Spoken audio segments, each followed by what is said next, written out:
स्त्री से कहा, तुम निश्चय ना मरोगे, वरन परमेश्वर आप जानता है कि जिस दिन तुम उसका फल खाओगे उसी दिन तुम्हारी आंखें खुल जाएंगी और तुम भले बुरे का ज्ञान पाकर परमेश्वर के तुल्य हो जाओगे। अतः जब स्त्री ने देखा कि उस वृक्ष का फल खाने के लिए अच्छा और देखने में मनभाऊ और बुद्धि देने के लिए चाहने योग्य भी है, तब उसने उसमें से तोड़कर खाया और अपने पति को भी दिया और उसने भी खाया। दोनों की आंखें खुल गई और उनको मालूम हुआ कि वो नंगे हैं। शैतान क्या करता है, जो चीज परमेश्वर ने बोली है, जो चीज वचन में लिखी है, शैतान क्या करेगा, उसके खिलाफ आपको उकसाता है। समझे, शैतान पाप नहीं करवा सकता लेकिन पाप के लिए उकसा सकता है। बाकी का काम तुम खुद कर लेते हो। आप आज्ञा को तोड़ेंगे, आपका नाश होगा, आप दुख को झेलेंगे। एक इतिहास 21 का 1 से, शैतान ने इजराइल के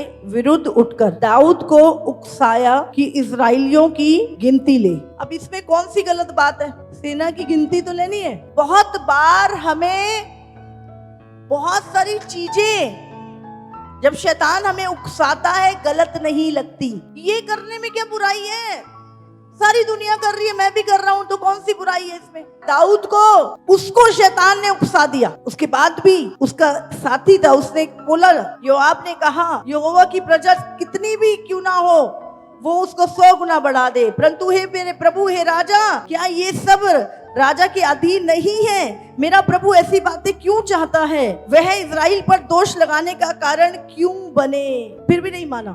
और क्या हुआ, जब उसने गिनती करी 70,000 लोग मर गए। शैतान जब आपको उकसाता है आज्ञा को तोड़ने के लिए, तो वो आपकी भलाई कभी नहीं हो सकती। अभी दाऊद समझ गया, मैंने मूर्खता का काम किया। उसने कहा सजा तो मिलेगी, अब 3 विपत्तियां, बोल क्या चाहिए? उसने कहा नहीं, मैं प्रभु के हाथ में ही पड़ूं। और 3 दिन महामारी, किसका नुकसान हुआ? तो दाऊद वो आपसे करवाएगा नहीं, पर आपको करने के लिए उकसाएगा। वो पीले पीले कुछ नहीं होगा, वो आज चर्च मत जा, क्या हो जाएगा, एक दिन नहीं जाएगा तो तू। जिन लोगों ने एक दिन का कॉम्प्रोमाइज किया ना, आज वो पता नहीं कहां पे हैं, क्योंकि शैतान ने उनको बोला, देखा तू नहीं गया तो कुछ हुआ थोड़ा नहीं। और ऐसे करते करते आज वो लोग उस गर्त में हैं। प्रेरित तो 5 के 3 में पतरस ने कहा, हे हनन्याह, शैतान ने तेरे मन में ये बात क्यों डाली कि तू पवित्र आत्मा से झूठ बोले और भूमि के दाम में से कुछ रख छोड़े। छोटे मोटे झूठ ही हमें लगता है कि बोल देंगे, कोई बात नहीं, फिर क्या है। कौन ये बात मन में डालता है कि तू उससे झूठ बोल देना, तू अभिषिक्तों से झूठ बोल देना, तू प्रभु के दासों के सामने जाके झूठ बोल देना। शैतान डालता तुम्हारे मन में। जैसे ही उन्होंने झूठ बोला, वो उसी समय उस जगह पे गिरा और मर गया। और थोड़ी देर बाद उसकी पत्नी आई, उसने भी झूठ बोला और वो भी गिरकर मर गई, और दोनों के दोनों नाश हो गए। शैतान आपको उकसाता है, आपको ध्यान रखना है, आज्ञाकारिता में आपका बचाव है। आप संसार में चल रही अपने हिसाब से, अब नहीं चल सकते। अब आपको सीखना होगा। बच्चा जब पैदा होता है पहले ही दिन नहीं चलने लगता, उसको भी 10 महीने में लाते, तो पैदा होते भी होती है उसकी, होती नहीं होती, खड़ा क्यों नहीं कर देते उससे पहले ही दिन? 1 साल में वो चलना सीखता है। तो आप मसीह में आए हैं, ऐसा नहीं है कि आज ही आप सब कुछ सीख जाएंगे। मसीह में चलना आपको सीखना है। आप पहले ही दिन प्रार्थना करना नहीं सीख जाते, क्योंकि परमेश्वर का वचन जो कुछ आपने दुनिया में सीखा है उसके विरुद्ध है। सबसे पहले तो वो आपको ही उकसाता है, उसके बाद जब आपने निर्णय कर लेते हैं प्रभु के वचन पे चलने का, फिर वो लोगों को उकसाता है कि आपके विरुद्ध काम करें। अगर आप शैतान के उकसावे में नहीं आ रहे हो तो याद रखो आप अपनी मंजिल की ओर बढ़ रहे हो। डिवाइन प्लान आपकी लाइफ में पूरे होंगे यीशु के नाम से। मत्ती 4 में लिखा है, तब आत्मा यीशु को जंगल में ले गया ताकि इब्लीस से उसकी परीक्षा हो। वो 40 दिन और 40 रात निराहार रहा। तब उसे भूख लगी। तब परखने वाले ने पास आकर उससे कहा, यदि तू परमेश्वर का पुत्र है तो कह दे कि ये पत्थर रोटियां बन जाएं। यीशु ने उत्तर दिया, लिखा है, मनुष्य केवल रोटी ही से नहीं परंतु हर एक वचन से जो परमेश्वर के मुख से निकलता है जीवित रहेगा। तब इब्लीस उसे पवित्र नगर में ले गया और मंदिर के गंगूरे पे खड़ा किया और उससे कहा, यदि तू परमेश्वर का पुत्र है तो अपने आप को नीचे गिरा दे, क्योंकि लिखा है, वे तेरे विषय में अपने स्वर्गदूतों को आज्ञा देगा कि वे तुझे हाथों हाथ उठा लें, कहीं ऐसा ना हो कि तेरे पांव में पत्थर से ठेस लगे। कोबरा के सामने आके बैठ जाओ सिर नीचे करके और वो तुम्हें डस ले, प्रभु बचाएगा। आपको कोई मारने के लिए कोई जहरीली चीज दे दे, जानबूझ के, तब परमेश्वर ने वहां पे वो चीज लिखी है। लेकिन तू धर्मी होना चाहिए। ये वचन पापियों के लिए नहीं लिखे, ये वायदे पापियों के लिए नहीं है, ये वायदे धर्मियों के लिए हैं, जो प्रभु के वचन को सुनकर थर थर कांपते हैं। जब शैतान आपको उकसाएगा तो याद रखिए, वो आपको शरीर के फायदे दिखाएगा, आत्मा के नहीं। कभी तू ऐसा कर ले, तुझे ये मिल जाएगा, ये देख कितना अच्छा हो जाएगा, ऐसा हो जाएगा, होएगा कुछ नहीं। प्रभु की आज्ञा तोड़ के कभी भी आप आशीषित नहीं हो सकते। प्रेरितों के काम 13:50। परंतु यहूदियों ने भक्त और कुलीन स्त्रियों को और नगर के प्रमुख लोगों को उकसाया और पौलुस और बरनबास के विरुद्ध उपद्रव करवाया, उन्हें अपनी सीमा से निकाल दिया। क्या वो अच्छे को उकसा देता है? कलीसिया के खिलाफ, अभिषिक्तों के खिलाफ, एक दूसरे के खिलाफ, परिवारों में एक दूसरे में फूट डालने के खिलाफ वो उकसाता है आपको, एक दूसरे का विरोध करने के लिए। आज हम देख रहे हैं घरों में ही कितना पाप बढ़ गया है। एक बाप ने 2 बच्चे मार दिए, एक माँ ने अपनी बेटियां मार दिए, एक बाप ने अपनी 3 बेटियां मार दी। कितना हम देख रहे हैं ये सारी चीजें। बहुत कठोर और बुरे समय शुरू हो चुका है। इस समय पर अगर कोई बचेगा, परमेश्वर के वचन का भय मानता, सही संगति में है, 1:6 इस पर उन्होंने कई लोगों को उभारा जो कहने लगे, हमने इसको मूसा और परमेश्वर के विरोध में निंदा की बातें कहते सुना है। और लोगों और प्राचीनों और शास्त्रियों को पटकाकर चढ़ आए और उसे पकड़कर महासभा में ले आए। प्रभु के चेलों के लिए बोल रहे हैं कि ये मूसा और परमेश्वर के विरोध में निंदा कर रहे हैं, जबकि वो प्रभु के चेले हैं। वो बोल ही नहीं सकते।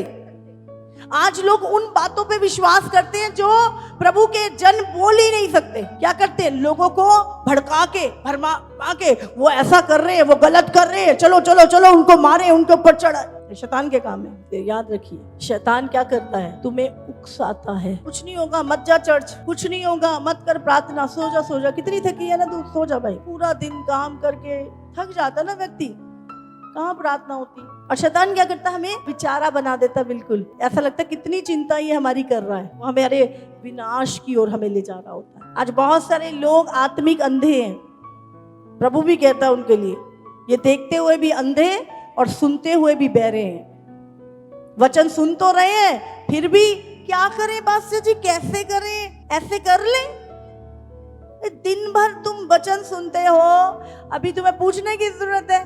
और अगर मैं बोल भी दूंगी तो भी तुमने करना वही है जो तुम्हारे मन में है, करेंगे वही जो हमारे मन की है। अभी बोलो भाई मूवी देखने चलते हैं, टिकट भी मैं लगाऊंगा, हाँ चल टाइम है, खूब है। हाँ मैं फ्री था आज, मैं सोच ही रहा था क्या करूं। उसी टाइम कोई दूसरा, चल प्रार्थना, चल चर्च में प्रार्थना है। नहीं भाई मेरा टाइम हो रखा है, बहुत काम है मुझे ना, बहुत ज्यादा ना, फिर चलूंगा। आज लोगों ने वही करना जो उनके मन की है, और बाद में जब कुछ होता है, क्या किया परमेश्वर ने? शैतान कभी नहीं, तुम्हारा मन, तुम्हारा शरीर कभी अलाउ नहीं करेगा कि आप आज्ञा को माने। वो हमेशा तोड़वाने के लिए बैठा है। इब्रानियों 10 निकालेंगे। क्योंकि सच्चाई की पहचान प्राप्त करने के बाद यदि हम जानबूझकर पाप करते रहें तो पापों के लिए फिर कोई बलिदान बाकी नहीं। हाँ, दंड का एक भयानक बाट जोना और आग का ज्वलन बाकी है जो विरोधियों को भस्म कर देगा। जब मूसा की व्यवस्था का ना मानने वाला 2 या 3 जनों की गवाही पर बिना दया के मार डाला जाता है तो सोच लो कि वो कितने और भी भारी दंड के योग्य ठहरेगा। जिसने परमेश्वर के पुत्र को पांवों से रौंदा और वाचा के लहू को जिसके द्वारा वो पवित्र ठहराया गया था अपवित्र जाना और अनुग्रह के आत्मा का अपमान किया। क्योंकि हम उसे जानते हैं जिसने कहा, पलटा लेना मेरा काम है, मैं ही बदला दूंगा। और फिर ये कि प्रभु अपने लोगों का न्याय करेगा। जीवते परमेश्वर के हाथों में पड़ना भयानक बात है। जिन्होंने सत्य की पहचान कर ली, सत्य को जान लिया बहुत नजदीक से, है ना, और उसके बाद भी जानबूझकर पाप करते रहे, तो पापों के लिए फिर कोई बलिदान बाकी ना रहा। देखो, एक वो व्यक्ति जो सत्य को जानता नहीं है, जो यीशु को जानता नहीं है, जो स्वर्ग नरक के बारे में जानता नहीं है, जो परमेश्वर की सामर्थ को नहीं जानता, एक वो व्यक्ति। और एक वो व्यक्ति जिसने प्रभु को ग्रहण किया, बपतिस्मा लिया, परमेश्वर की सामर्थ को करीब से जाना, परमेश्वर के कामों को करीब से देखा और सत्य की पहचान तक पहुंच गया। समझ आ रही है? और उसके बाद वो व्यक्ति जानबूझकर, उसको पता है कि ये पाप करने से मैं नरक जाऊंगा, ये प्रभु मुझे हर समय देख रहा है, उसके बाद भी वो व्यक्ति सत्य की पहचान तक पहुंचने के बाद भी जानबूझकर पाप करता रहे, तो प्रभु क्या कह रहा है? फिर तो पाप के लिए अब कोई बलिदान बाकी नहीं रहा। हाँ, एक चीज रह गई है, वो क्या है? आग की ज्वाला उस व्यक्ति के लिए। हाँ, आगे क्या लिखा है? हाँ, दंड की एक भयानक बाट जोना और आग की ज्वाला बाकी है जो विरोधियों को भस्म कर देगा। हालेलुया। फिर लिखा है पुराने नियम में जब कोई व्यक्ति पाप में पकड़ा जाता था तो बाइबल में पुराने नियम में व्यवस्था थी, ये कानून था कि अगर 2 या 3 लोग उस व्यक्ति की विटनेस दे दें कि हाँ इसने ये पाप किया है, तो ये कानून था कि वो उस व्यक्ति को बीच चौक में पत्थरों से मार दिया जाए। और उस व्यक्ति को उसी समय पत्थरों से मार दिया जाता था, उसको जमीन में गाड़ दिया जाता था, आधा हिस्सा उसका जमीन में गाड़ देते थे। और उसके बाद जितने भी वहाँ पे धर्मी लोग हुआ करते थे वो उस व्यक्ति के सिर पे तीखे पत्थर मार मार के जब तक वो मर ना जाए उसको मार दिया करते थे। ये पुराने नियम की कानून था, व्यवस्था थी। किसने लिखी थी? मूसा के द्वारा। मूसा जो प्रभु का दास था उसके द्वारा ये व्यवस्था आई और इस व्यवस्था के अनुसार जो पापी व्यक्ति था वो इस रीति से मार दिया जाता था। हालेलुया। तो अभी सोचो, अब हमारे पास किसकी व्यवस्था है? मूसा कौन था? परमेश्वर का दास। यीशु कौन है? परमेश्वर का पुत्र। तो किसकी बात ना मानने की सजा भयानक होगी? मूसा की अगर इतनी भयानक थी तो यीशु मसीह की कितनी भयानक होगी, आप सोच सकते। हालेलुया। तो यहां पे लिखा है जब मूसा की व्यवस्था का ना मानने वाला 2 या 3 जनों की गवाही पर बिना दया के, कोई दया नहीं थी, अगर 2-3 जनों की विटनेस मिल गई कि ये बंदे ने पाप किया है तो कोई दया नहीं होती थी, कोई माफी नहीं थी उस व्यक्ति के लिए। बिना दया के वो व्यक्ति मार डाला जाता था। तो सोच लो, प्रभु कह रहा है कलीसिया, तो तुम सोच लो कि वो कितने और भी भारी दंड के योग्य ठहरेगा जिसने परमेश्वर के पुत्र को पांव से रौंदा और वाचा के लहू को जिसके द्वारा वो पवित्र ठहराया गया था अपवित्र जाना और अनुग्रह के आत्मा का अपमान किया। हालेलुया। आप यहां पे लिखा, तो सोच लो कोई वो व्यक्ति कितनी और अधिक भारी दंड के योग्य ठहरेगा जिसने प्रभु यीशु मसीह को जिस यीशु मसीह ने मनुष्य के पाप के लिए क्रूस पे अपना खून बहाया, उसी यीशु के बलिदान को अपने पांव तले रौंद दिया, उसके खून को रौंद दिया। उसका जो अनुग्रह था, जो पापियों पे अनुग्रह था कि तेरे पाप माफ हो गए मेरे बेटे, उस अनुग्रह का आत्मा का अपमान किया। और क्या? कर ले जो करना, मैं तो करूंगा। हाँ, यीशु मसीह तूने जान दी, मुझे क्या? तूने लहू बहाया, मुझे क्या? मैं तो तेरा अपमान करूंगा, मैं तो करूंगा वो सब जो तेरे वचन में लिखा है उसके खिलाफ। अगर पुराने नियम में ऐसा व्यक्ति 2-3 की गवाही से मार डाला जाता था, तो अब सोचो, यीशु मसीह ने, मूसा ने खून नहीं बहाया अपना, मूसा क्रूस पे नहीं चढ़ाया गया था, यहाँ तो मूसा प्रभु का दास था, अगर उसकी व्यवस्था का ना मानने वाला 2-3 गवाहियों से मार डाला जाता था, तो अब जो परमेश्वर का पुत्र इस दुनिया में आया, अपना खून बहाया, क्रूस पे अपनी जान दी, अगर हम उसके बाद भी सत्य की पहचान को जानने के बाद भी जानबूझ के पाप करते रहे, जानबूझ के, हमेशा बोलती हूँ शैतान से तो परमेश्वर बचा लेगा, लेकिन अगर परमेश्वर के विरोध में जाओगे तो उससे कौन बचाएगा। हालेलुया। जीवित परमेश्वर के हाथों में पड़ना भयानक बात है। कौन छुड़ाएगा? शैतान के चुंगल से तो, बीमारी से तो, पाप से तो परमेश्वर बचा लेगा, लेकिन अगर परमेश्वर के विरोध में परमेश्वर की सच्चाई को जानकर, जानबूझकर पाप करते रहे तो परमेश्वर से कौन बचाएगा। उसने कहा परमेश्वर के हाथों में पड़ना भयानक बात है, डरावनी बात है, कहां भागेंगे। हालेलुया।